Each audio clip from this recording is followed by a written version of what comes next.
कल्पना कीजिए, एक शानदार लग्जरी क्रूज, अंटार्कटिका की खूबसूरत यात्रा और अचानक एक अनजान खामोश खतरा। आज के इस विश्लेषण में हम एक ऐसी मेडिकल मिस्ट्री की गहराई में उतरेंगे जो किसी हॉलीवुड थ्रिलर से कम नहीं लगती, लेकिन ये पूरी तरह से सच है। चलिए जानते हैं कि कैसे एक छोटे से जीव से शुरू हुई इस घटना ने इस पूरे सफर को एक अंतर्राष्ट्रीय संकट में बदल दिया और दुनिया भर के स्वास्थ्य विशेषज्ञों को हाई अलर्ट पर ला दिया। 38%, 38%। सुनकर शायद एक पल के लिए उतना बड़ा ना लगे, लेकिन मेडिकल दुनिया में ये आंकड़ा डरा देने वाला है। मई 2026 में एमवी होंडियस जहाज पर जब ये आउटब्रेक हुआ तो इसका केस फैटेलिटी रेट यानी मृत्यु दर यही थी। कुल 8 मामलों में से 3 लोगों की जान चली गई। मतलब एकदम साफ था, ये कोई आम सर्दी खांसी या फ्लू नहीं था, बल्कि कुछ बेहद जानलेवा था जिसने जहाज के यात्रियों को अपनी चपेट में ले लिया था। और इस पूरी रहस्य से आधिकारिक तौर पर पर्दा उठाया विश्व स्वास्थ्य संगठन ने। उनके इस बयान ने पुष्टि कर दी कि इस क्रूज शिप इमरजेंसी के पीछे जो असली अपराधी था वो हंटा वायरस था, और सिर्फ कोई आम हंटा वायरस नहीं, बल्कि लैब टेस्ट्स ने बताया कि ये एंडीज वायरस नाम का एक विशिष्ट और बेहद खतरनाक स्ट्रेन था। तो सबसे पहले एमवी होंडियस आउटब्रेक की इस पूरी टाइमलाइन को समझते हैं। 1 अप्रैल को ये जहाज अर्जेंटीना के उशवाया से निकलता है। सब कुछ एकदम बढ़िया था, लेकिन सिर्फ 10 दिन बाद 11 अप्रैल को पहले यात्री की रहस्यमयी तरीके से मौत हो जाती है। शुरू में तो लगा कि ये प्राकृतिक कारणों से हुई मौत है। फिर 24 अप्रैल को जहाज सेंट हेलेना पहुंचता है, जहां मृतक की पत्नी समेत 30 लोग उतर जाते हैं। लेकिन तब तक शायद बहुत देर हो चुकी थी। 2 दिन बाद उस महिला की भी जान चली गई। चीजें तेजी से बिगड़ने लगी। 4 मई को आधिकारिक तौर पर एंडीज वायरस की पुष्टि हुई और 10 मई आते आते हालात इतने खराब हो गए कि जहाज को टेनरीफ लाना पड़ा ताकि सभी को बड़े पैमाने पर निकाला जा सके। एक महाद्वीप से दूसरे महाद्वीप तक ये वायरस बिल्कुल चुपचाप फैल रहा था।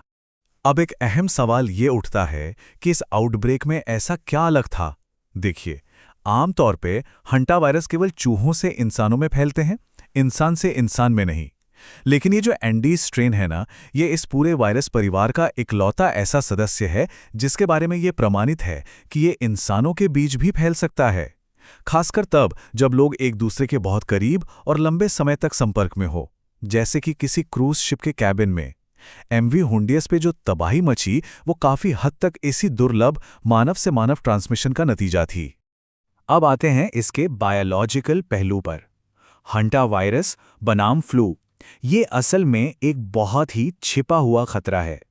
दुनिया भर में ज्यादातर हंटा वायरस संक्रमणों के पीछे का असली मास्टरमाइंड होता है ये डियर माउस यानी हिरन चूहा। हैरानी की बात देखिए कि इन चूहों को खुद इस वायरस से कुछ नहीं होता, इनमें कभी कोई लक्षण नहीं दिखते, लेकिन ये लगातार अपने मूत्र, मल और लार यानी सलाइवा के जरिए इस खतरनाक वायरस को बाहर वातावरण में छोड़ते रहते हैं।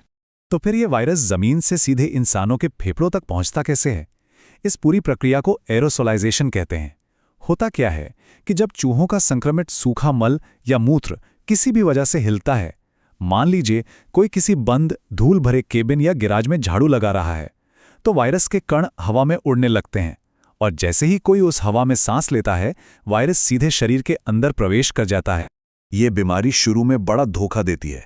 शुरुआती चरण में इसके लक्षण बिल्कुल आम फ्लू जैसे लगेंगे: तेज बुखार, भारी थकान, शरीर में दर्द और मतली। इस बिंदु पर दोनों में फर्क करना लगभग नामुमकिन है, लेकिन असली खतरा 4 से 10 दिन बाद शुरू होता है। अचानक मरीज की हालत बहुत तेजी से बिगड़ती है, सांस लेने में गंभीर तकलीफ होने लगती है और फेफड़ों में तरल पदार्थ भरने लगता है, जिसे मेडिकल भाषा में हंटा वायरस पल्मोनरी सिंड्रोम या एचपीएस कहा जाता है। अब चूंकि इसके लक्षण बिल्कुल इन्फ्लुएंजा जैसे हैं, तो एक सटीक निदान के लिए डॉक्टर्स पूरी तरह से एक अहम सुराग पर निर्भर करते हैं, और वो है एक्सपोजर हिस्ट्री। मतलब क्या मरीज हाल ही में किसी ऐसी जगह पर था जहां चूहे हो सकते हैं? क्या किसी धूल भरे स्टोर रूम की सफाई की गई थी? यही वो सुराग है जो डॉक्टरों को ये सोचने पर मजबूर करता है कि ये आम वायरल फीवर नहीं, बल्कि हंटा वायरस हो सकता है। लेकिन क्या इसका कोई इलाज नहीं है? यहीं हम आते हैं अपनी अगली चर्चा पर, रुकी हुई वैक्सीन पाइपलाइन।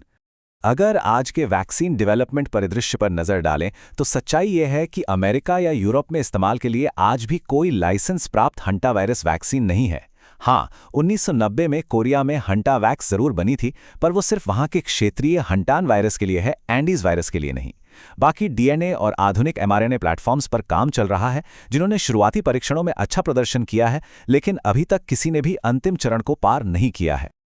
आखिर 30 सालों से ये काम रुका क्यों हुआ है? इसके 3 मुख्य कारण हैं। पहला, ये बीमारी मुख्य रूप से पैटागोनिया जैसे ग्रामीण इलाकों तक सीमित रही है, इसलिए बाजार का आकार बहुत छोटा है, जिससे दवा कंपनियां इसमें निवेश करने से बचती हैं।